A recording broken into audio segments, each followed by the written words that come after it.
I was thrilled. You know, I had certainly heard rumors of a sequel or something over the years.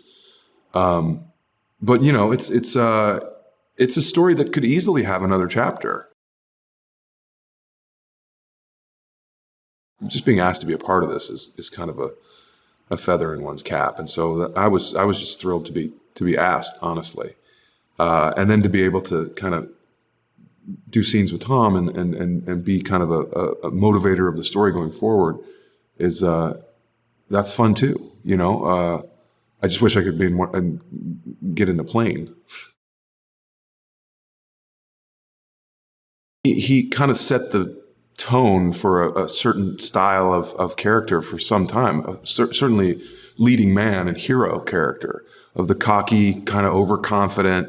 Hubris gets in his way, but he wins out at the end. And I mean, you see that in movies like Die Hard, and you see that, you know, of that era, that character was kind of prevalent, and that's a very American kind of you know, situation where we like that kind of guys that maybe don't exactly follow the rules all the time, and that's very sexy to people, and it's very intriguing to people, and it's very watchable to people, honestly.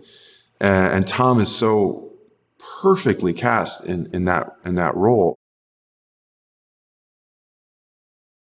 Tom has a lot of experience at a lot of things, having the career that he's had and being the person that he is. And he doesn't do anything halfway, you know, at all. I mean, the stories are legion about how committed he is. So it's not surprising to me that he then went out and became an accomplished pilot, because of course he did. He's very much a company man, by the book guy. Has no real personal relationship with Maverick, but has a job to do and does it very well. And it's a lot of responsibility. He can command something like 2,000 aircraft and 200,000 men, and it's just, he's got a lot on his plate.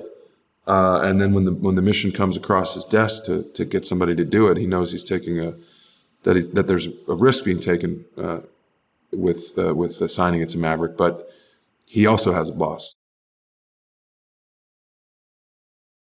We got to walk around on the USS Theodore Roosevelt, which is an active aircraft carrier. It was on the base getting refit for its next tour, but just the scope of that boat, and the fact that it's, you know, it has 5,000 sailors on it when it's rolling and 90 aircraft on it when it's rolling, and you just think it's a city, and there's a guy, the captain, who's in charge of it.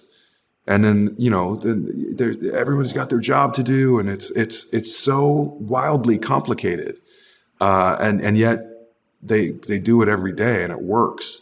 So it definitely gives you a sense of awe and wonder and respect about, you know, what really these people go through on a day-to-day basis. And watching just the base, how the base moves and how big it is, and watching these jets take off and land, and you know they're going out to land on an aircraft. You're like, that's what they're going to do.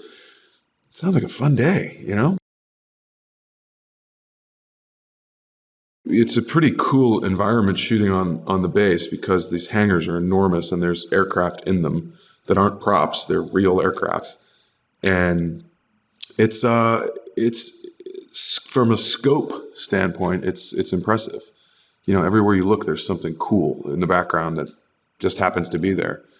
And even during that time, we were seeing, you know, aircraft landing and helicopters taking off. Now that we do have this technology, and we do have the like full support of the Navy, and that they love the first movie so much too, is it created a whole, you know, generation of aviators. So I think that they recognize the opportunity for that too, of like, look at what we have now, like look how cool this stuff is now. And I think that it will be an amazing, I think it's going to be an amazing movie and cinematic experience for people, but because I've been around, I've been so excited just to be around it.